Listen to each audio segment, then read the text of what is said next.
the recording. All right, so we are looking at the Divine Feminine, God as Mother, and we're on page 525 of Sri Sarada Devi and Her Divine Play. And this chapter is called The Untold Stories of Jairambati. So it says the mother was very concerned that the monks and devotees in Jairambati not suffer from lack of food. The mother first fed the men devotees in Jairambati, and then she ate with the women. If any monk went to run errands, she did not eat until he returned, even if it was late. Wow. Some devotees sent money regularly to Holy Mother for her living expenses. Sharadeshananda described Holy Mother's spirit of detachment.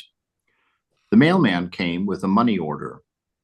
The mother affixed her thumbprint on the receipt and someone attested to it. Left thumb impression of Sri Sarada Devi. Then the mailman counted the money and handed it over to the mother, who put it in a box in her room. She then gave some refreshments to the mailman, talked to him for a little while, and then bade him goodbye. That's the beautiful old world right there. Mailman comes to the door. I remember when I was young, the milkman used to come to the door, and the soup man used to come to the door as well. But you see her concern, though, that respect for every individual, that if one of her boys wasn't there for dinner, it was late for dinner, that she wouldn't begin eating until he arrived, and how she made sure everybody ate first.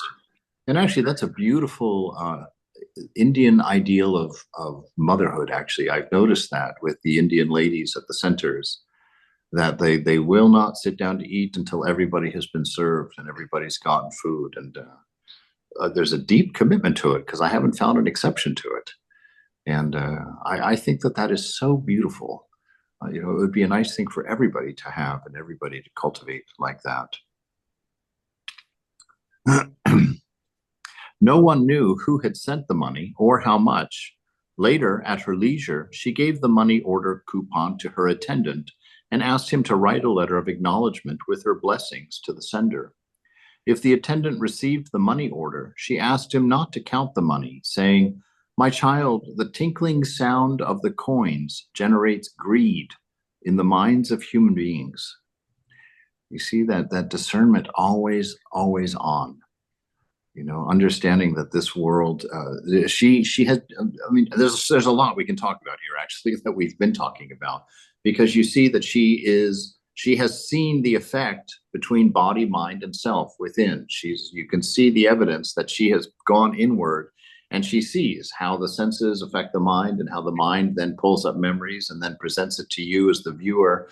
And then you get that layer of expectation on top where you want or you desire, that you want to enjoy that memory or that indication of pleasure. And so just the tinkling of the coins, she says, generates greed in the minds of human beings. So she asked that money not be counted when people are around. And then she goes on here even a little bit more. She says, and that money has such a power that even a wooden doll opens its mouth to take it.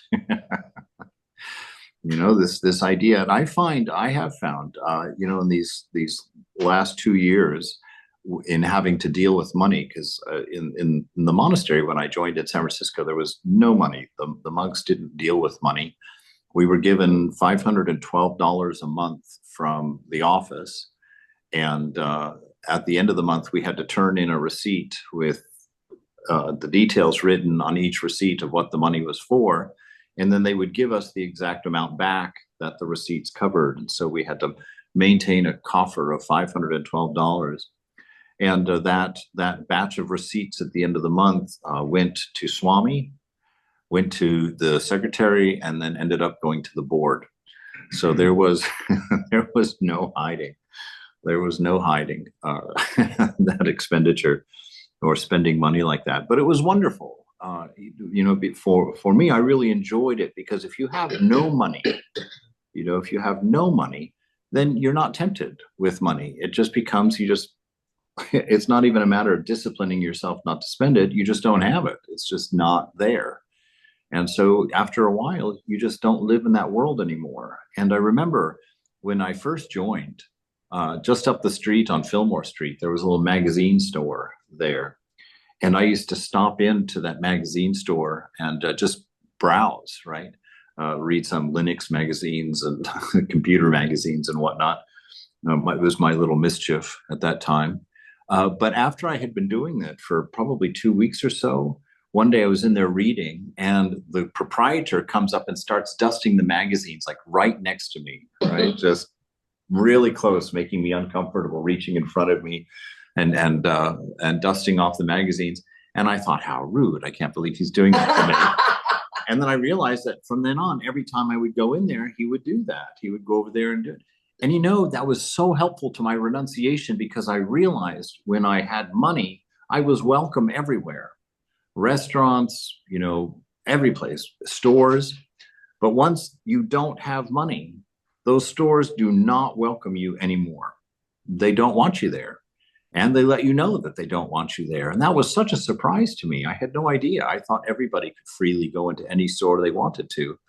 And then when I realized that once they know you don't have any money or that you haven't ever bought something, that relationship is finished. You're out. And that was just wonderful to see that, because I was like, wow, look at that. The love in this world is literally connected directly to money. Your welcomeness into all of these places purely because of your money. And it was very helpful to see. And then I was posted to Hollywood after I took sannyas. In Hollywood, they get $85 a month, the monks, so that they can buy all of their personal items. In San Francisco, whenever we needed the personal items, we would just put them on the grocery list, and we would get them. And twice a year, we could put a clothing list. We could send a clothing list to Swami, and he would look through it. And if he approved it, then you could go buy those clothes. But in Hollywood, with that $85, you were expected to buy everything like that.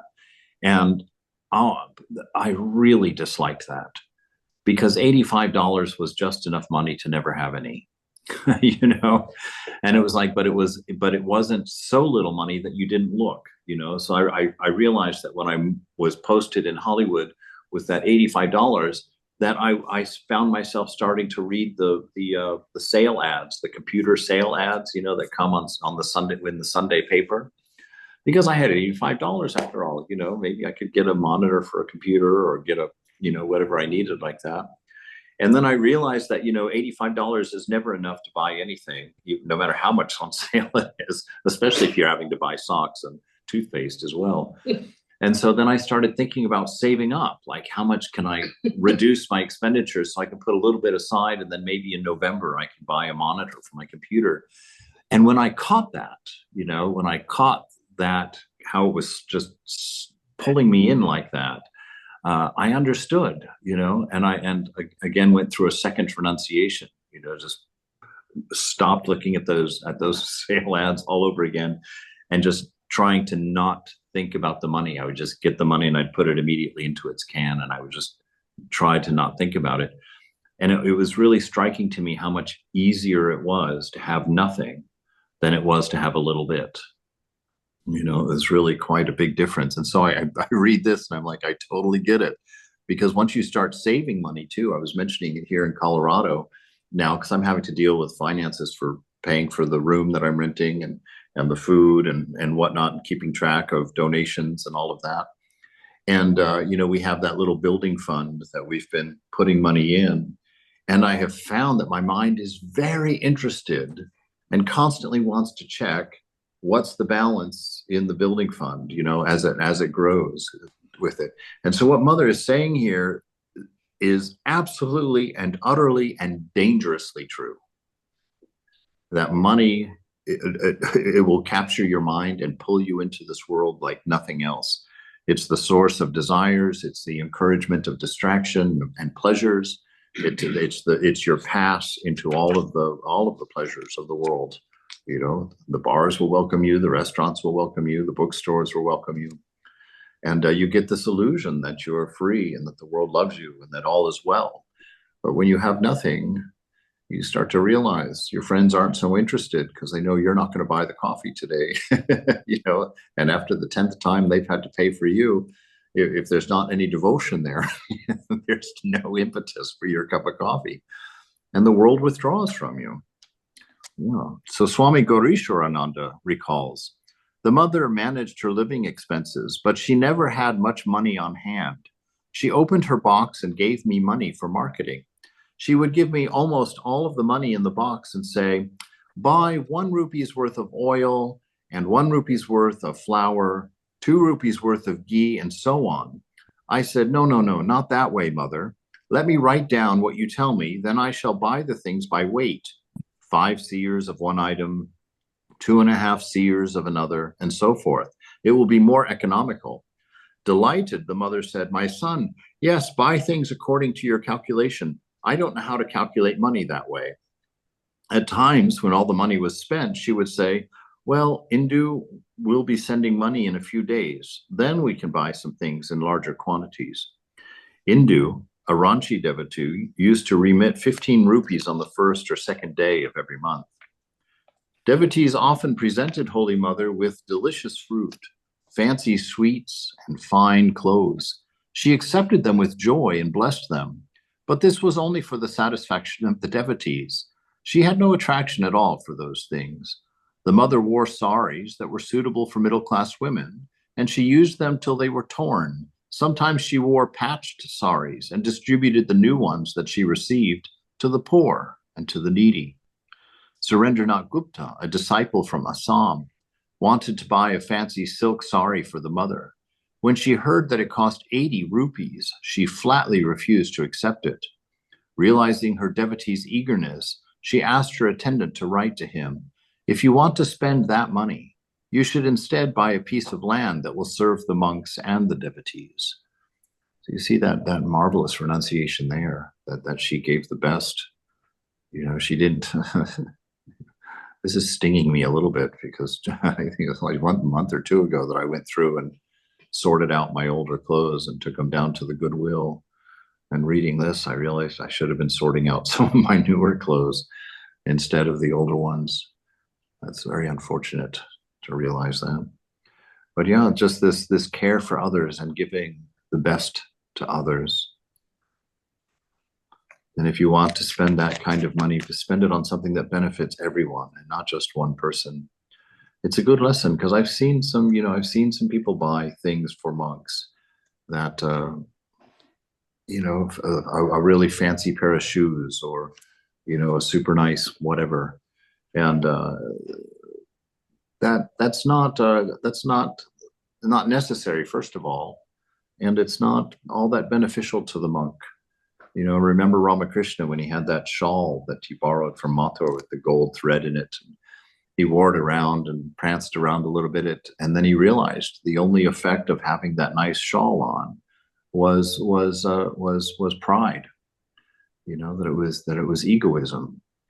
And as soon as he felt that, he threw that thing off of his shoulders and threw it on the ground and stomped on it and was wanting to set it on fire before Mathur Babu, who had loaned it to him, runs over and grabs it and pulls it away from him. Like, no, don't burn the shawl. Don't burn the shawl. And see if that's just not true. Put on something nice and wear it and see how you feel like a peacock. I picked that word out from a devotee named Kantasamy, because before I joined the monastery, literally the month before I joined the monastery, I had been in Thailand and not aware that I was going to join a monastery in a month. And I bought a blue silk dinner jacket that was just this shocking blue. I thought it was a beautiful thing. And when I got to San Francisco and I joined the monastery, I knew that I would not have any use for such a thing. And I tried to give it to Kantasamy. I thought that, it's a very nice jacket. He'll love that thing. And I gave it to him and he picked it up and he looked at it and he threw it on the couch. And he said, how dare you give me something like that? And I said, what do you mean, Kantasamy? It's a really nice. He says, yes, it's a really nice thing. What do you think I am, a peacock? And I was really taken by that. I was like, wow, gosh, I don't see things properly at all. Here I still had admiration for that quality and the niceness and the color and the brightness. Yes, it got attention. That's the whole point, That's the world I was living in. That's the world I came from. And to see, I was kind of sorry that I wasn't going to wear it again, like that. It would go really nice with orange. And to see his reaction, boy, oh man, that hurt. I was like, because I saw, wow, the worldliness in me really came to the surface. And I was like, wow. And, that's how we grow. But to read this and be aware of it, don't as we read these things, don't let them just slide by as like, oh, that's quaint. Oh, look how Holy Mother really was so holy. These are not to demonstrate the holiness of Holy Mother. These are here to demonstrate our need for holiness. That we should see this, we should see Mother's reaction to it, and then we sit and think about it. What do you have in your closet that makes you a peacock?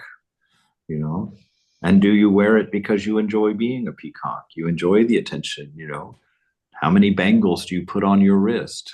How big are the beads, the pearls you put around your neck? And why are you wearing them? There's a wonderful story. I don't remember. Greg will remember. Greg, do you remember who the woman devotee was who went to see Swami Vivekananda, and she had that big hat on with all the feathers on it? Anybody remember who that was? Miss McLeod. Miss McLeod. Okay. Yes, she went to see Swamiji, and in those days, if you look at the old pictures, these big hats that the women would wear with these big feathers all over them, very fine, very expensive. And she dressed up to the nines to go visit Swamiji, to go see him. I think it was one of her first visits. And she writes in her account of it that he got up as he was talking to her and began circling her as she was sitting there in the chair. And as he circled her, he was plucking the feathers out and throwing them on the floor, one after the other, until he had pulled all the feathers out of her hat. And she writes in her reminiscences that she could feel with each feather that was removed, that much of her ego was gone. And she said that by the time he had finished, she felt egolessly free of ego. I read that again. It was like, my God, what a wonder! These teachers, this power in them to teach and to really help us to break free of this bondage that we're not aware of. Because of course she chose that hat, And why did she choose it? Because it was a fine hat, and but to go see a sadhu dressed like that, is not appropriate. To go to the monastery dressed like that. And that's something here in the West we don't think of too much. It's quite shocking sometimes how people turn up at the Sunday lecture, with clothing that just, would be better at the beach, really. And so we should be mindful of those things.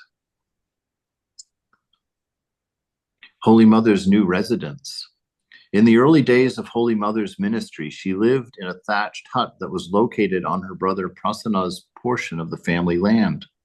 Although Holy Mother bore almost all of the household expenses, she lived with her brother's family with great hesitation. One day she lamented, "I feel that I should take my children and live under a tree." Right? That longing to get out of that worldliness, just get out of that constant flow of cash, that's always going on. Your money is always thinking about cash, as the prices go up, as eggs soar past $10 a dozen. You're thinking more and more about money, and as it gets tighter, you come to that $85 where you have just enough money not to buy anything you want, and you suffer for it. And so the mind is always thinking that way. And this is why the wandering sadhus, the renunciates, that's why they wander. That's why they live in a cave, to just get away, not just from society, not just getting away from people. That's not the point, but to get completely out of all of that whole cycle. It's money, social niceties, having to do chit chat. I was reading the other morning about a guy who used to have roommates, and he got a job and he could afford his own apartment. And he said, "I've spent a whole week rejoicing that I can go out of my room without having to chit chat with all my roommates, that I don't have to do that social nicety everywhere that I go." And this is why Thakur says every now and then, get off by yourself. Get completely out of the flow of worldliness, these things that keep us engaged in the story, which is egoism. right? Any story that we have about ourselves that we're living it causes egoism. As the number of her disciples increased, it became difficult to accommodate them. Moreover, Holy Mother needed freedom to conduct her spiritual ministry. Eventually, Prasanna's wife remarked, "Why is there so much tumult in my house? I don't like it." Prasanna said to Holy Mother, "Sister, it would not be possible for you to continue staying in this cottage. You had better arrange another dwelling place." As soon as Swami Sharadananda and M heard about this, they quickly had the mother's new home built. It's beautiful. In 1915, a piece of land was purchased from her brothers at the southwest corner of Punyapukur.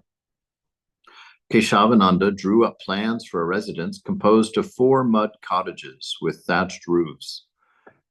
Construction of Holy Mother's new residence began in April of 1915, and it was completed in May of 1916. The cost of the construction was 1,900 rupees. M donated 500 rupees, and Sharadananda collected the remaining funds. Arupananda and the monks of Kualpara supervised the construction. After the residence was built, Holy Mother and Radhu lived in the main cottage, which was also used as the shrine. In this cottage, Holy Mother initiated many disciples and many devotees and gave monastic vows to brahmacharis and sannyasins as well. The hut adjacent to Holy Mother's cottage was her kitchen, and the opposite cottage was for her niece Nalini. Another cottage facing west was for the monks and the male devotees. And they have a picture of the front of it there. And they're still there. You can go sit on Mother's front porch and meditate in Jairambati if you want to. You can go into her room and sit where she meditated. At least you used to be able to. I don't know if that's changed or not. But that's quite an experience. You know, you can do it at Dakshineshwar too. You can go sit in the Nahabat or go into the room where Thakur sat, and you can see the 2 cots that he had sitting next to each other in the semicircular porch. And you can sit there and listen to the water in the Ganges in the same way. It's magical. It's a wonderful way of pilgrimage to go and see those things, to read the gospel and be familiar with it, and then go see these places. It's quite the experience. It's hard to imagine that you're sitting in a place, you know, where the divine has been and walked and taught and spoke. Unfortunately, Swamiji, after COVID, they've changed it. They've cordoned off those rooms. Oh, they have? Thakur's room, you can only sit outside in the veranda. I see. Same with Nahabat. Bummer. Well, if you join the order, you can go in. So there's another reason to be a monk, you see. During the rainy season, the courtyard in front of Holy Mother's cottage became so muddy that it was hard for her to walk on it.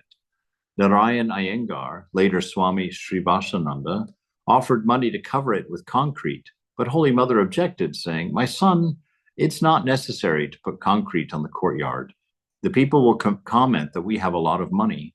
After the mother left Jairambati the last time for Calcutta, the floor of her cottage was paved with cement, but she never again lived there. You see, this is that wisdom of knowing when to stop. You know, I also experienced this exact same problem, you know, with this crazy head of my own. When I moved to my room, you know, I've always lived well, for the last 26 years, I've lived, you know, in a dorm room, and the dorm room was already furnished when I moved into it, you know, and it was just very simple. It'd be a bed, a bookshelf, and a desk. And that would pretty much be it. And everybody left it like that, so I left it like that. And I found when I moved to Colorado and I had an empty room that I was now renting, you know, it's like, okay, I was being conservative, you know, I was like, I'm a monk, I should, you know, so I borrowed a bed from my landlord. He had an extra twin bed and we put it in there. But then I went and bought a modest desk and put it in there. I borrowed a chest of drawers from him. And then, next came like that desk was too small and I had a printer. So I bought a second desk and put it over so the printer was on it. And then I thought, well, gosh, when I do my vlogs and my the classes, I don't have any place to sit. I'm sitting on the edge of my bed and that's not really proper. So I went out and bought this nice, wingback chair and I put that there. And then I was thinking, well, gosh, I need something next to the wingback chair because I've got all these books for the classes and they're ending up on the floor or stacked on the edge of the desk over there. So I went and bought a little bookshelf, actually I found a bookshelf, but the same idea. Bought a bookshelf and dragged it home and put it there. And then I was thinking to myself, after a couple of days, I was like, gosh, it'd be really nice to have a reading light over this chair so that I could sit and read more easily at night.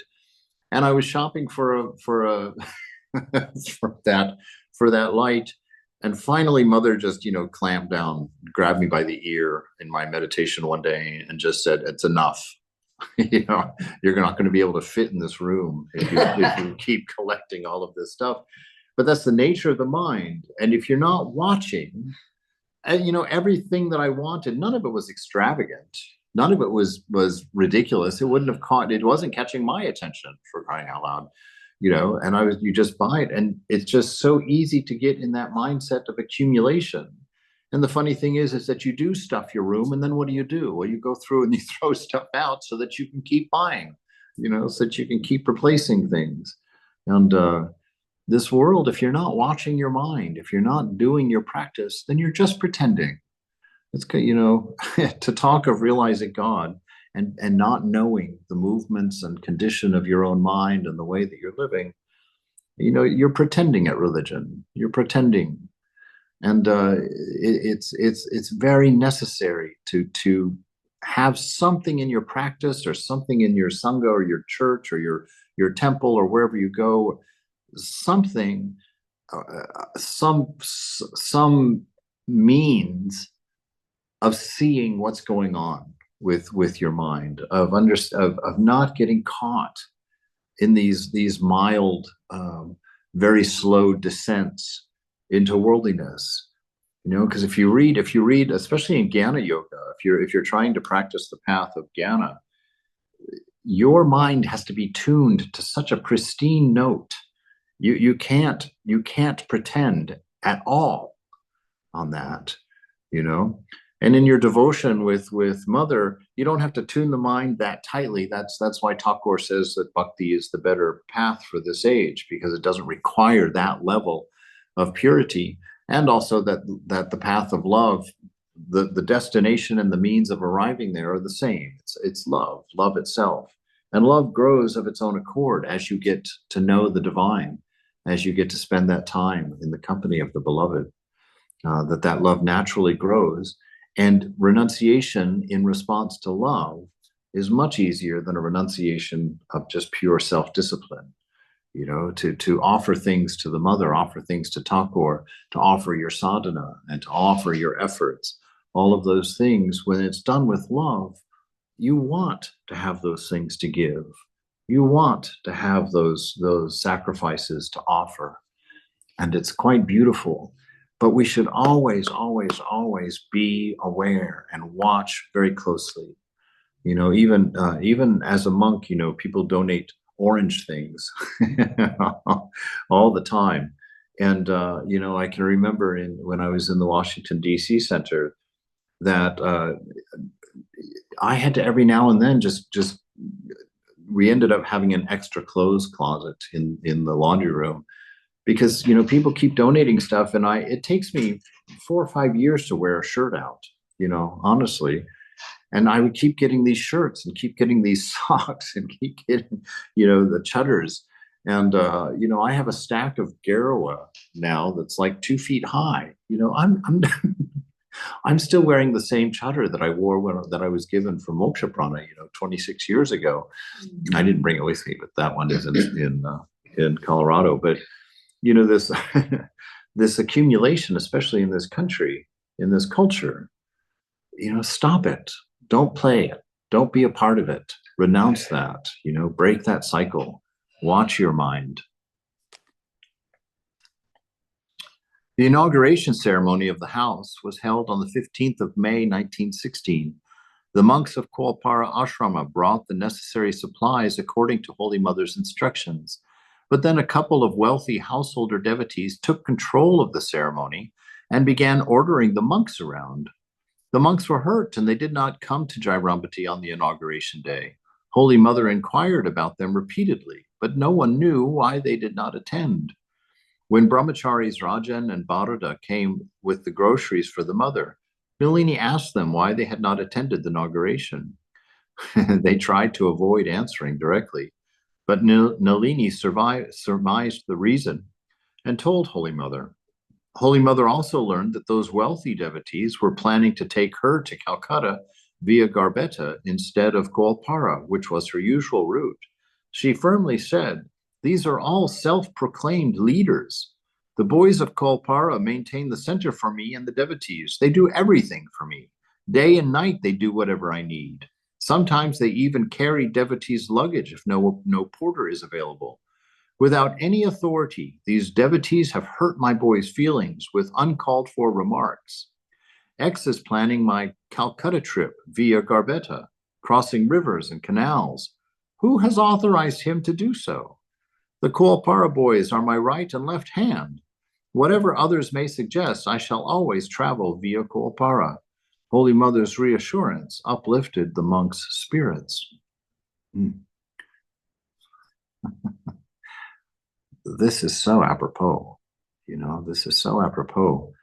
It's like when you buy things for a monastery or when you buy things for the center, you should always get permission. You should always check in with the people who are,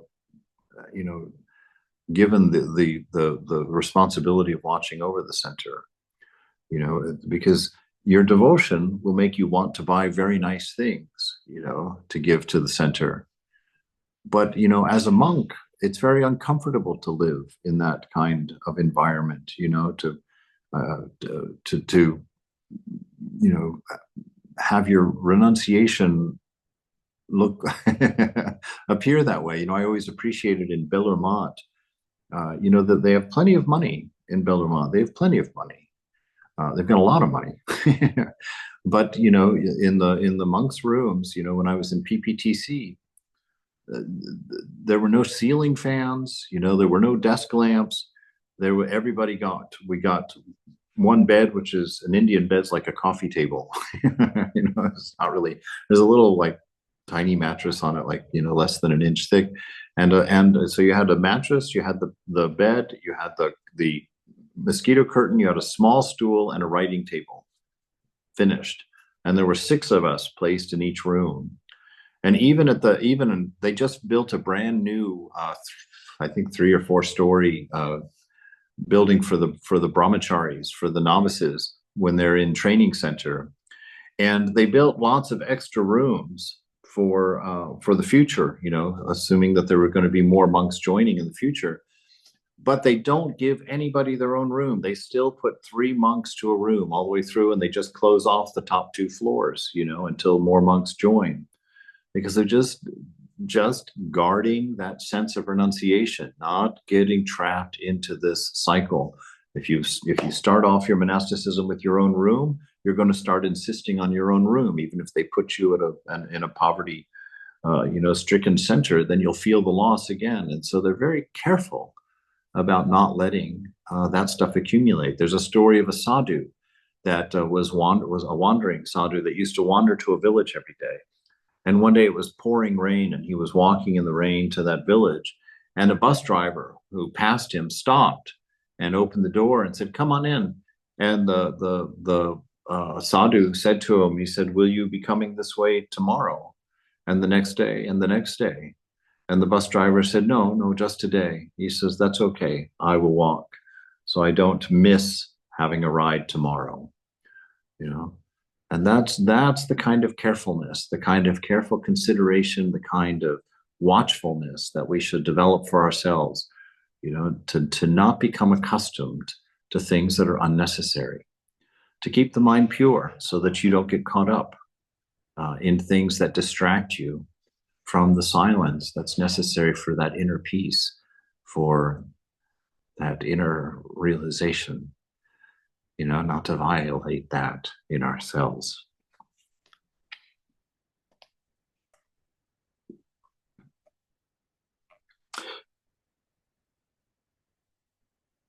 Sharadananda could not attend the inauguration ceremony of the new residence because he had to go to Varanasi and Vrindavan on urgent work for the Ramakrishna mission. On the 25th of May, he returned to Calcutta. Swami Arupananda wrote to Sharadananda describing the inauguration and informing him of Holy Mother's wish that he come to Jairambati to see the new residence.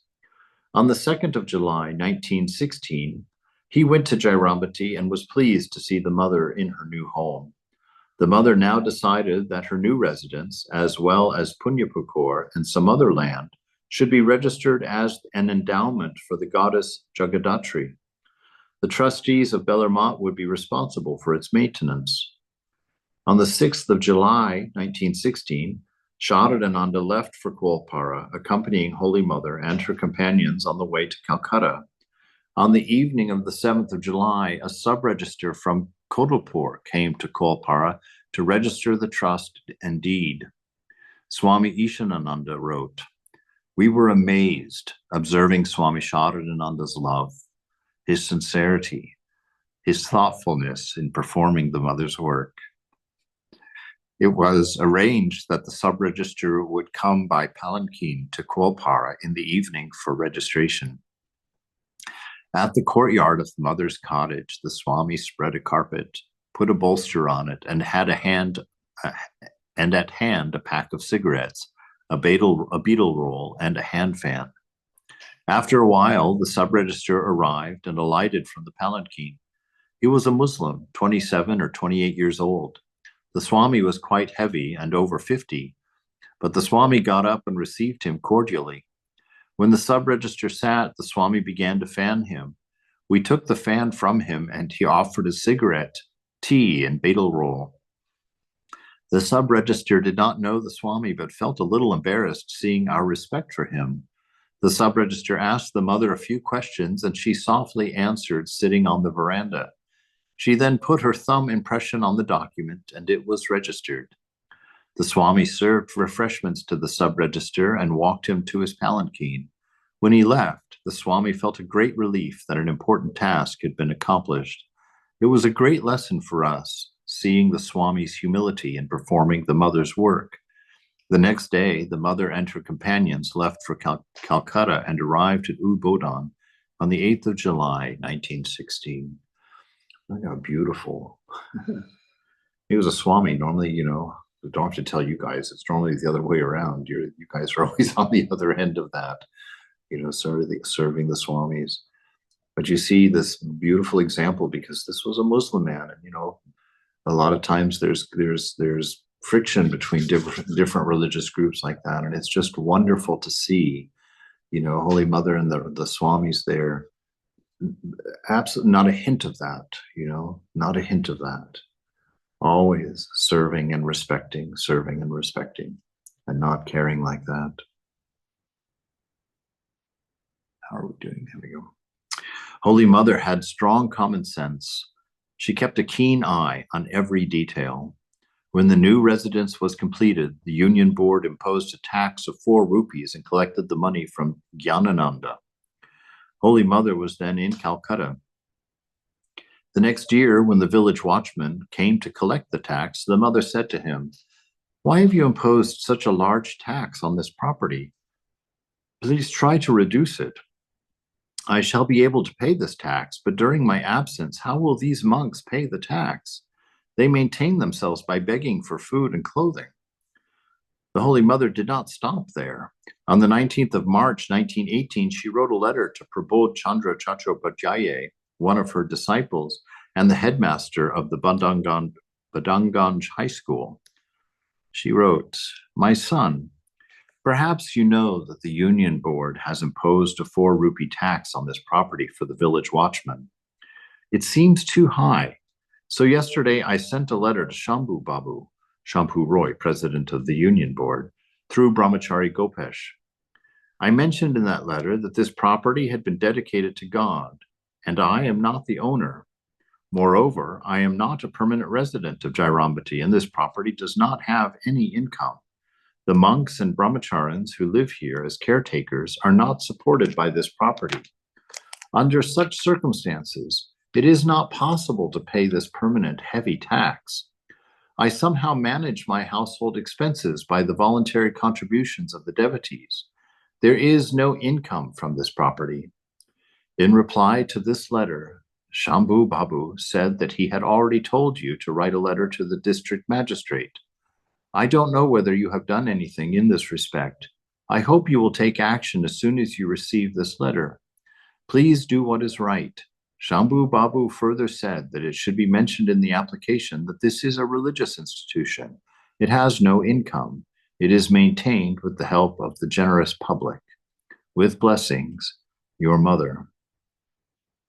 I'm a little bit challenged there that that when it said right there at the beginning that mother pays attention to every single detail, watching all of that, I have not developed that.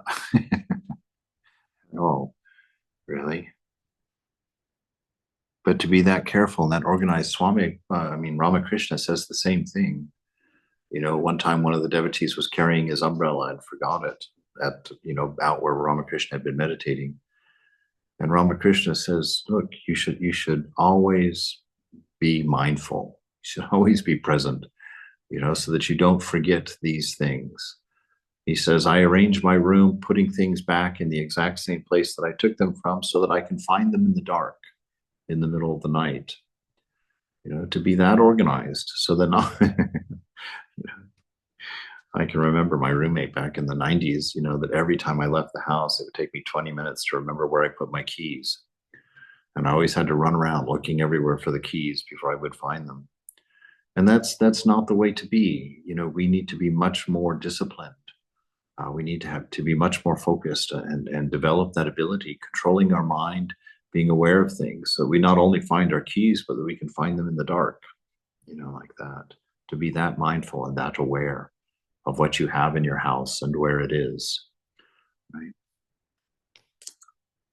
Holy Mother can no longer be seen with our physical eyes, as she is now residing on a spiritual plane, but we can visualize her divine play in this world by meditating on the reminiscences of her given by those blessed ones who lived with her.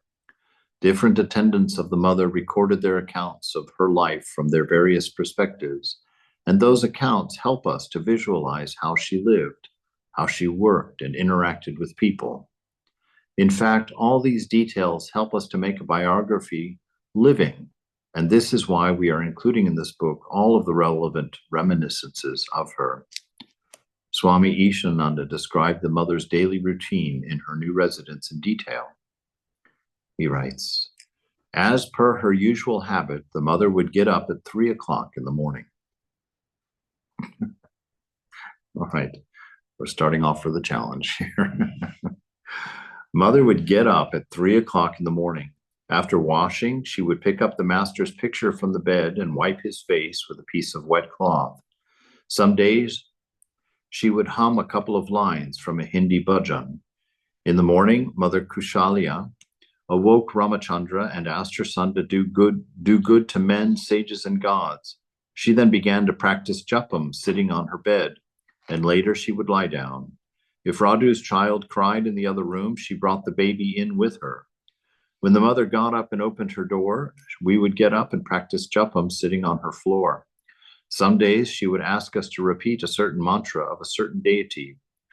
After sunrise, the Mother would drink Ayurvedic water made from soaked coriander, jute leaf, and gram. She then began to cut vegetables, and others joined her. At that time, newcomers would come to bow down to her, and she talked to them. The Mother would feed the gram that had been soaked overnight to her pet parrot named Gangaram. As her body began to be feeble in old age, she took Makaradhwaj, which is an Ayurvedic medicine, with pomegranate juice in the morning. The Mother would send us to collect more vegetables and other groceries from the markets of neighboring villages, as there was no market in Jairambati. The Mother dictated the grocery list and then brought the money from her box. in the room. Whenever she received any money, she touched it to her forehead and put it in the box, and when taking it out, she again did the same. She gave me a maximum of 50 rupees at a time for shopping. The money was arranged in piles of 10 rupees, not paper money. We generally found in her box 15 to 20 rupees, one thermometer, a small pair of scissors, a bundle of thread, and some small cloth bundles. These small cloth bundles contained different items, such as a little clay from the Simhavahini temple, a little opium that the doctor prescribed for her stomach, dry rice prasad of the asana in which the master sat during meals in Dakshineshwar. When she was cleaning the box while leaving Jairambati for the last time, she gave the last bundle to me and said, "You keep this one with you." All right, we'll stop there for this week.